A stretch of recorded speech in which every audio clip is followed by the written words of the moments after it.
Muy buenos días, estimados estudiantes. El video que estamos diseñando no solo va a ser el video, sino que va a ser el curso, digamos, durante 2 semanas, buscando compensar este tema de esta contingencia que todos conocemos, ¿cierto?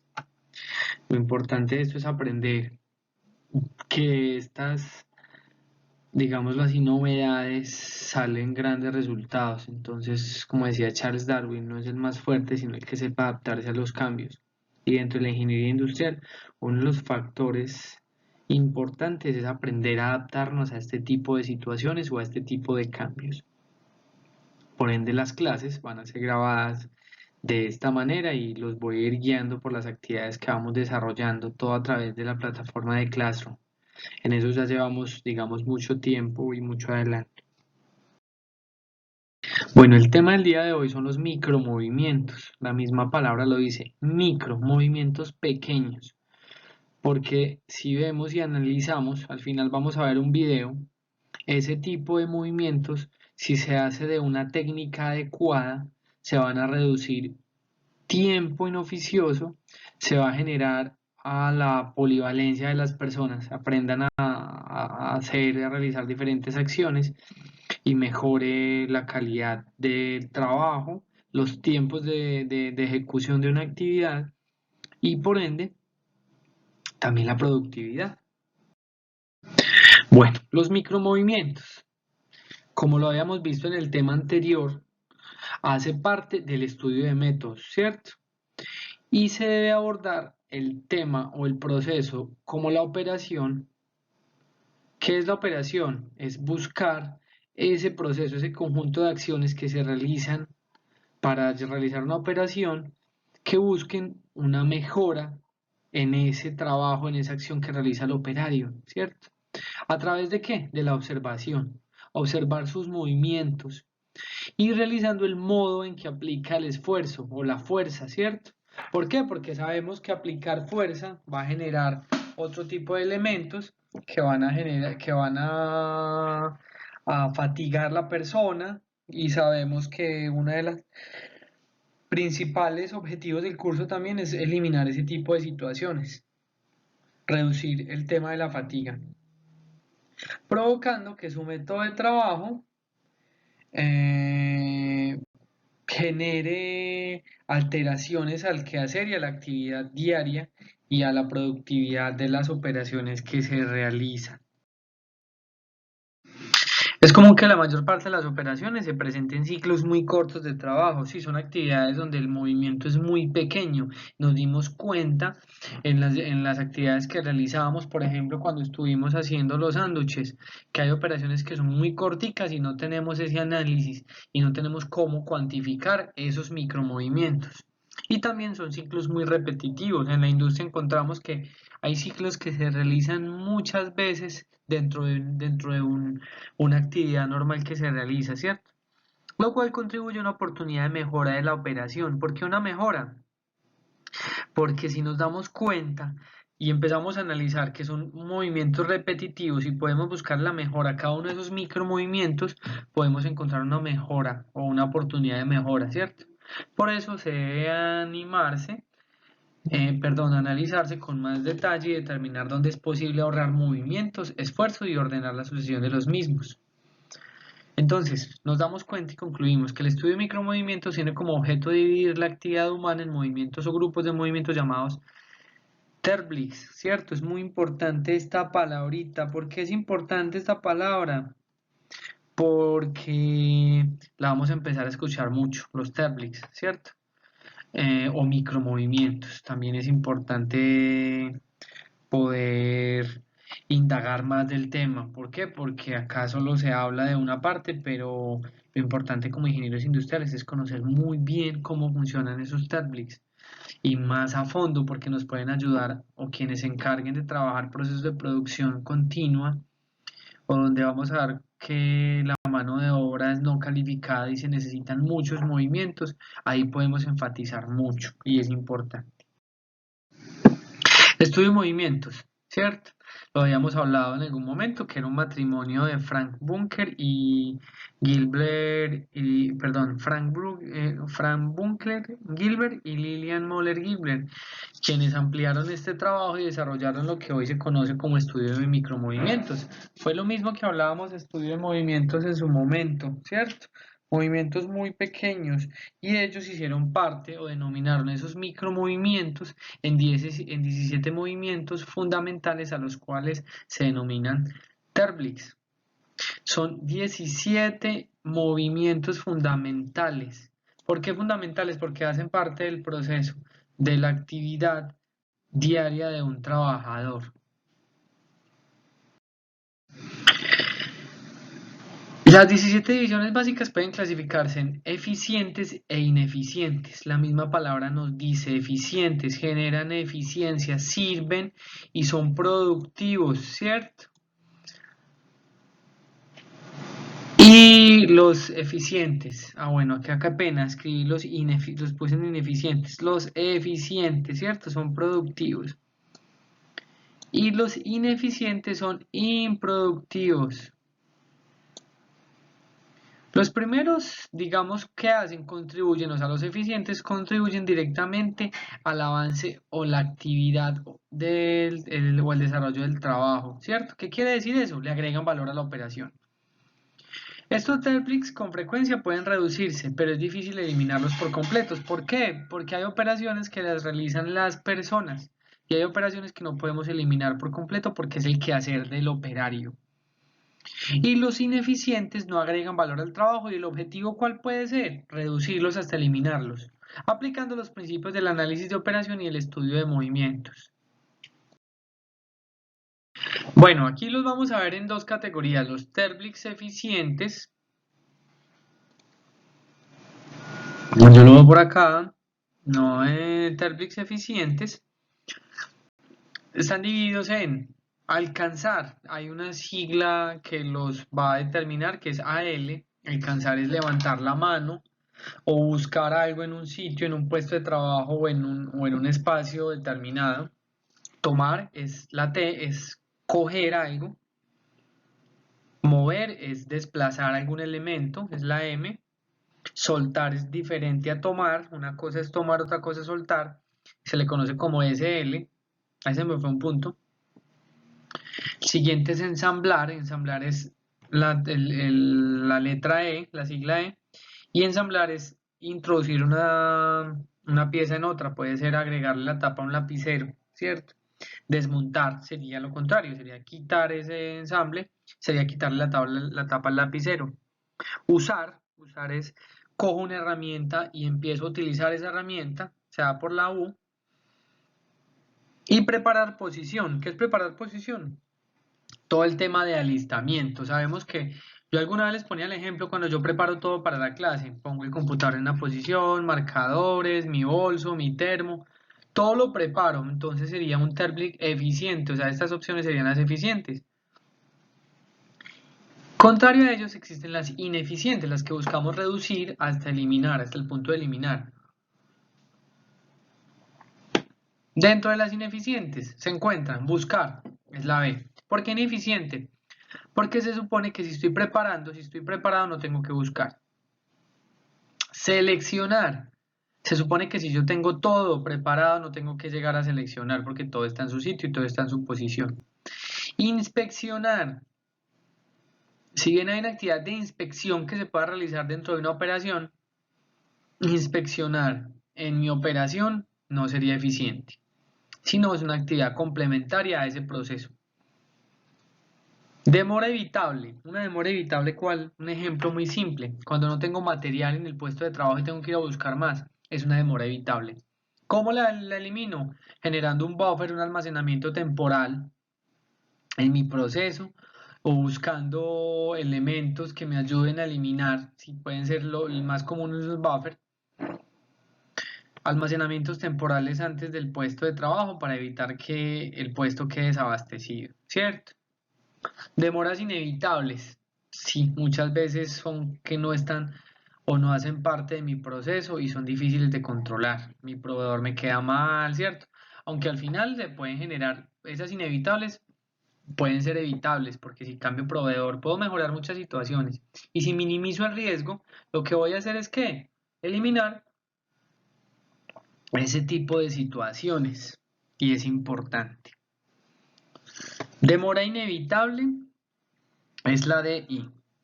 Colocar en posición. Se supone que podemos generar y vamos a ver al final, o lo vimos en los videos del curso pasado, unas guías, por ejemplo, para montar o para tener una pieza. Yo no tendría que poner en posición, sino que automáticamente lo pongo en la guía y él se genera y se pone en la posición. Es más, ¿se acuerdan cuando estuvimos diseñando el diagrama hombre-máquina? Veíamos un ejemplo donde era una guía para cortar un tubo. Es lo mismo. Esa es una guía, entonces no necesito poner en posición. Descansar. Es ineficiente, ¿por qué? Porque se supone que cada cosa en su lugar y en el momento de la operación no debo estar descansando. Más bien sacar un espacio y más adelante cuando se vea el tema de tiempos suplementarios, darse cuenta que existen unos tiempos y de acuerdo a la OIT, unas acciones para descansar. Unos tiempos, perdón, más que las opciones son unos tiempos y unos porcentajes de acuerdo al tipo de actividad para sacarlo como tiempo suplementario dentro de mi actividad laboral. Sostener. Lo mismo del video de la presentación pasada. Yo no necesito sostener. ¿Por qué no necesito sostener? Porque yo puedo tener guías, guardas que me ayuden a que el elemento no se me mueva. Y PL, planear. Se supone que eso debe estar como una preparación también. Una clasificación adicional la divide los elementos de trabajo en físicos, semimentales y mentales. ¿Por qué? Porque vemos el mismo origen de la palabra nos dice, son actividades que yo puedo realizar fijas y físicas, unas que las puedo hacer en mi mente y operar y realizar y otras que yo simplemente hago y diseño desde mi mente, ¿cierto? Pero el centro de trabajo normalmente debe tener ¿qué? Servicios físicos y objetivos. ¿Cuáles son los mentales o semimentales? Buscar, seleccionar, colocar en posición, inspeccionar y planear.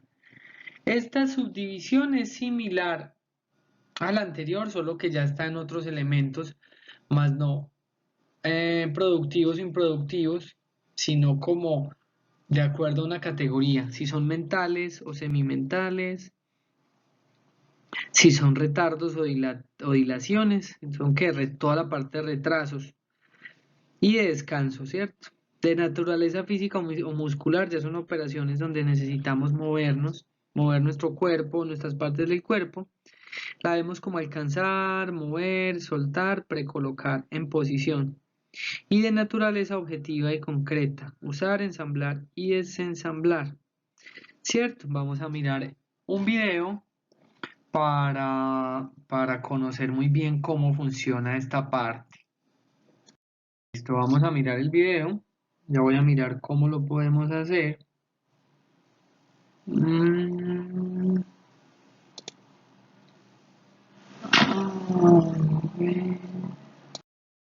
Espérenme. Yo ya.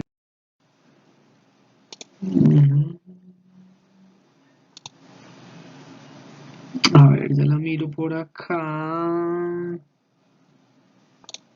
No, más adelante les voy a dejar el link con el video.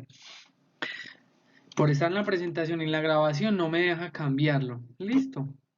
Pero les dejo para que puedan el video utilizarlo como tal, verlo, analizarlo y que les sirva de una manera más lógica. Preguntas que debe resolver mis Terblix. Quien hace el análisis, en muchos casos van a ser ustedes, ¿cierto? Debe plantearse las siguientes preguntas. Reducir o eliminar el tiempo de buscar. Aquí vamos a mirar cómo podemos resolver ese Terblix que es tan improductivo, que es el de buscar. El primer ítem. ¿Están perfectamente identificados todos los artículos? Tal vez podrían utilizarse rótulos o colores. Esto es muy importante. ¿Qué podemos hacer con él? Lo que podemos hacer simplemente es rotular, poner códigos de colores. ¿cierto? Un color, bueno, no me quedó tan bien marcadito, pero llenamos rótulos de colores de manera que podamos utilizarlo diferentes turnos, por ejemplo, un código de colores. Sabemos que cada color va para cada proceso, entonces si tenemos todos los elementos con un color marcado, sabemos que vamos a, o va a ser difícil que se nos enrede, que nos compliquemos. Existe una técnica que es la que alguna vez les decía Pocayoke. ¿Qué es Pocayoke? A prueba de párvulos. Por eso las conexiones de computadores, la conexión de la energía no entra donde es la conexión de cable HDMI. La del sonido donde utiliza la VGA. Cada elemento tiene una posición y un diseño diferente para evitar ese tipo de cosas, evitar que hagamos conexiones indebidas. Lo mismo debemos hacer en la industria. Buscar elementos que no sean o que no se utilicen en las mismas posiciones o piezas similares para que el operario no se enrede o el operario pueda hacer una actividad sin necesidad de ponerse a buscar mucho. Siguiente, ¿es posible emplear recipientes transparentes? Lo ideal es que sí, para que usted pueda mirar sin necesidad de destapar qué piezas o qué herramientas o qué elementos o sí, qué elementos puede contener la caja y se evita tener que destapar para buscar algo. Es más, miren sus mamás, muchas de sus mamás mantienen recipientes transparentes. ¿Para qué? Para evitar destapar y buscar qué es. Otra, una mejor distribución en la instalación, en la estación de trabajo, perdón, podría eliminar las búsquedas. Sí, si yo lo voy poniendo de acuerdo a cómo va mi proceso, van las piezas, yo no necesito buscar, sino sé qué piezas tuvo antes a esta y sé qué recipiente llegar. Se emplea el alumbrado correcto. Sabemos que el tema de iluminación es muy importante, no se le presta mucha atención, pero muchas veces pasa que una mala, digámoslo así, mala iluminación de mi puesto de trabajo va a generar fatiga. Y es una fatiga silenciosa que no podemos detectar. Nos sentimos cansados, dolor de cabeza, pero no sabemos de qué es. Muchas veces se debe a la mala instalación o la mala posición de las mismas luminarias o no están cumpliendo como tal, que es iluminar el sitio con las condiciones debidas. Otra, pueden disponerse previamente la colocación de las herramientas y las piezas. Yo alguna vez les decía en la presentación, utilizar la gravedad es muy importante. Poner, y les daba un ejemplo muy claro, cuando cogíamos las tijeras para limpiar una pieza, una camisa, un elemento recién confeccionado, que se utiliza un resorte desde el techo, usted la ala, la trae a la posición, hace el corte que necesite y la suelta y ella vuelve a la posición. Ella sabe, o ya usted como operario sabe dónde va a estar o dónde va a tener las tijeras. Alguna vez conocí un caso de una persona en Estados Unidos que en algún momento se iba a poner o en un centro comercial se iba a medir un pantalón y el hilo y la aguja, perdón, una de las agujas había quedado impregnada en el jean y poniéndosela se rasgó una pierna. Una demanda fue altísima. ¿Por qué conozco el caso? Porque fue para una empresa colombiana. La demanda fue muy alta. Entonces es muy importante saber dónde quedan todos esos elementos y por eso es importante al final hacer una lista de chequeo de lo que quedó versus lo que al inicio de la operación arrancó para saber que no sobren piezas y que esas piezas no vayan a quedar dentro del producto. Es un tema muy delicado.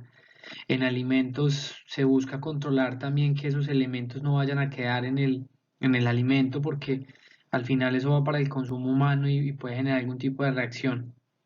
Imagínense una parte de una cuchilla o, o una aguja o algún elemento plástico o vidrio o metal sobre el alimento, es algo complejo. Existe una norma que lo que hace es buscar y controlar esos puntos críticos de control en alimentos, que es HACCP, pero no la ven conmigo, ¿cierto? Ya más adelante cuando vean BPM la van a conocer.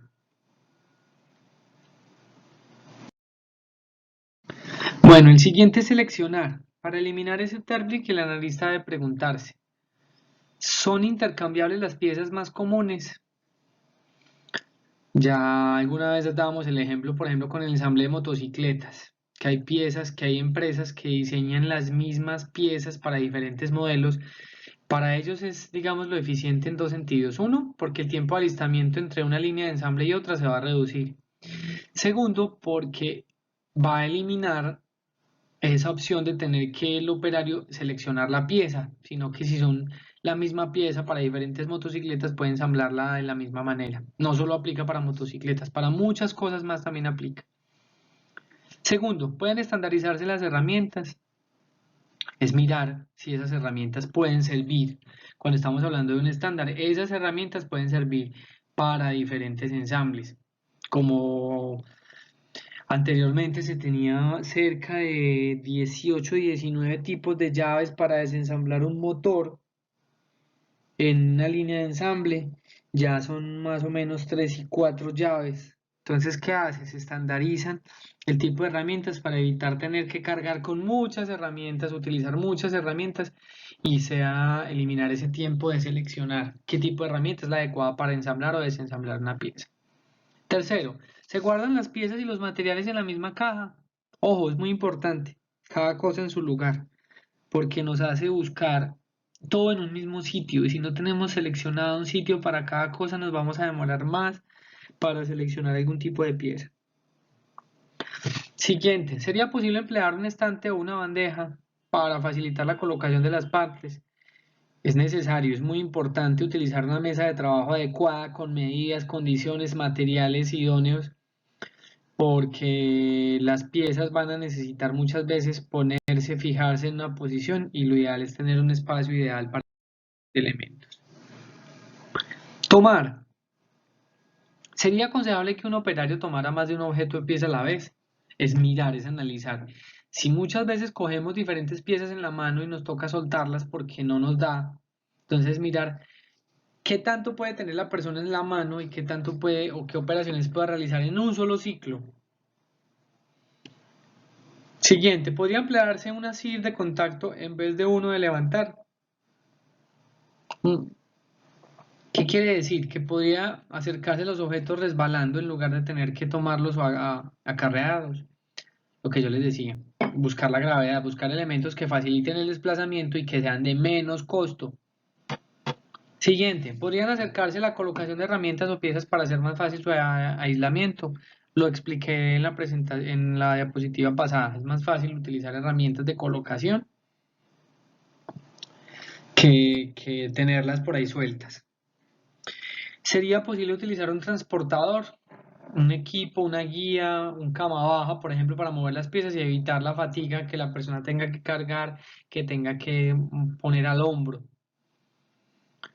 No sé, me va el caso, por ejemplo, cómo diseñan un bulto de cemento de 50 kilos si una persona puede mover 25? Entonces es lo mismo, es buscar diseñar herramientas o diseñar dispositivos que nos ayuden a mover esos materiales. Siguiente, se ha diseñado la plantilla de manera que la pieza pueda ser tomada con facilidad de quitarla, una plantilla, una guía, para evitar tener que medir cada vez que vaya a cortar y no tener una guía y con ella cortar el resto. Siguiente, podrían disponerse previamente las herramientas en un soporte oscilante. Elementos que puedan facilitar y apoyar ese proceso son bienvenidos. Mover o alcanzar. Tanto el Terbrick mover como el alcanzar pueden mejorarse. ¿Por qué? Ya vamos a verlo. ¿Podría eliminarse alguno de estos Terblix? Sí, pues mirar a ver si mover o alcanzar es necesario, o si no, reducirlo y posteriormente quitarlo, ¿cierto? Podría acortarse previamente o convenientemente las distancias. Entre más lejos tenga yo un puesto de trabajo del otro, más tienen que las personas moverse o alcanzar la pieza que sigue en su secuencia de producción. Entonces, entre más cercas puede ser mejor. Se están empleando, perdón, los mejores medios como transportadores, pinzas, tenazas. Es analizar si el mejor método. La gravedad es el gratis, pues. Y alguna vez veíamos el ejemplo de Koala.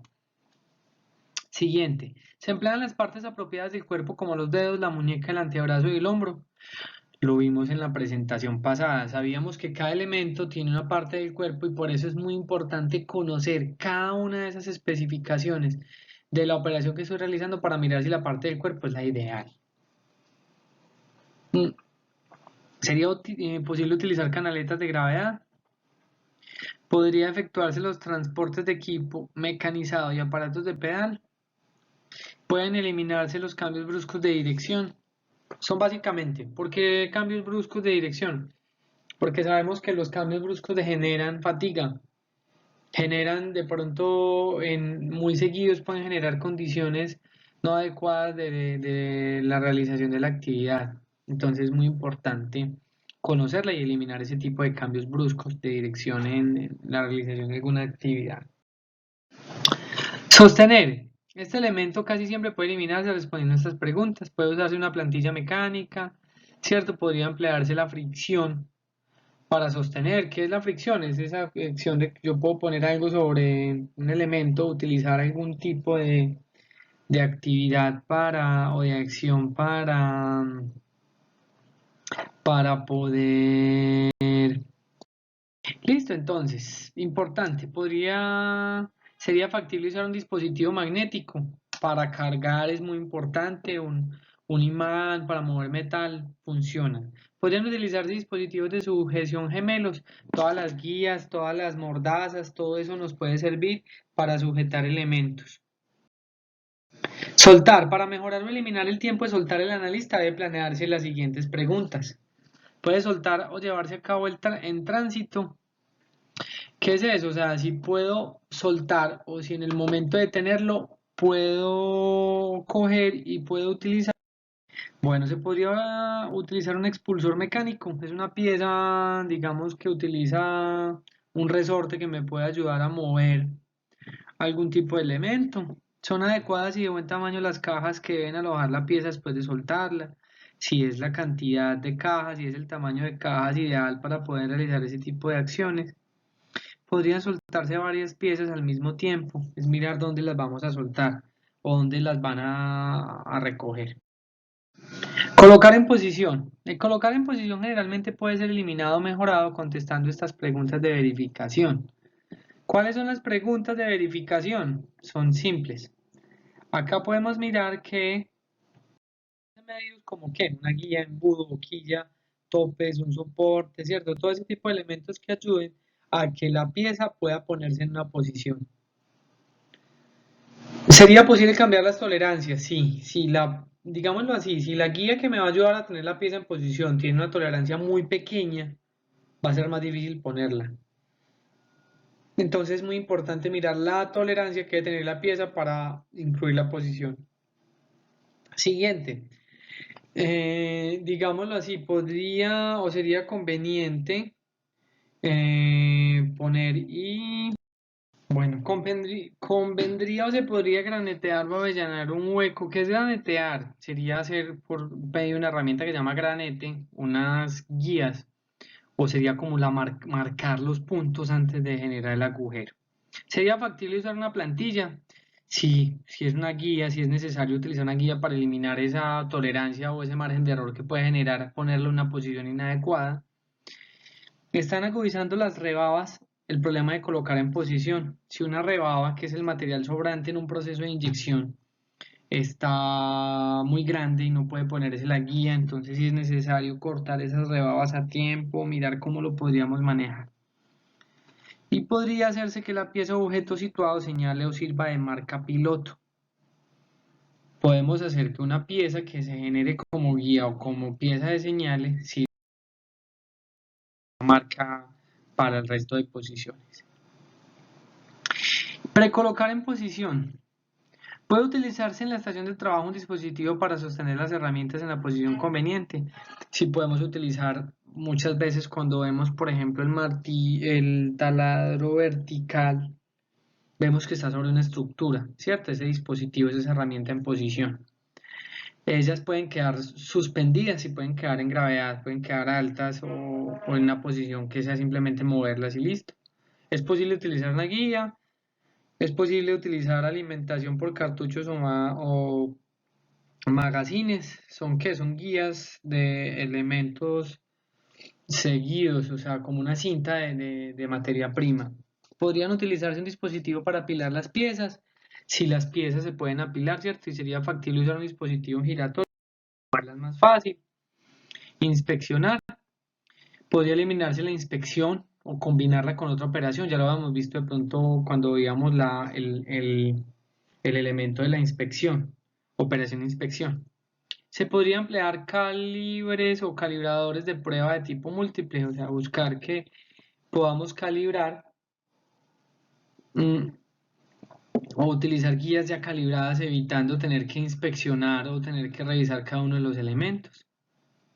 Se reduciría el tiempo de inspección por medio de un mejor alumbrado. Si el sistema es el adecuado, sería analizarlo y es similar al anterior, ¿cierto? Tendría aplicación una fotocelda o un ojo eléctrico. Muchas veces muchas inspecciones visuales generan fatiga, entonces buscamos medios tecnológicos para que nos ayuden. Por ejemplo, anteriormente el llenado de las gaseosas se ponía una guía y era un ojo que revisaba hasta dónde iba el llenado. Ya se utilizan mecanismos digitales como un ojo eléctrico.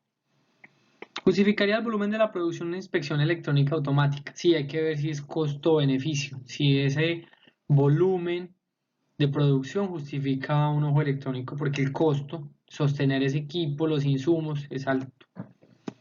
Facilitaría una lupa la inspección de las piezas pequeñas, si es necesario utilizar no solo lupa, sino medios tecnológicos que nos ayuden a maximizar la imagen de la pieza y si está siendo utilizado pues, de inspección. En usar,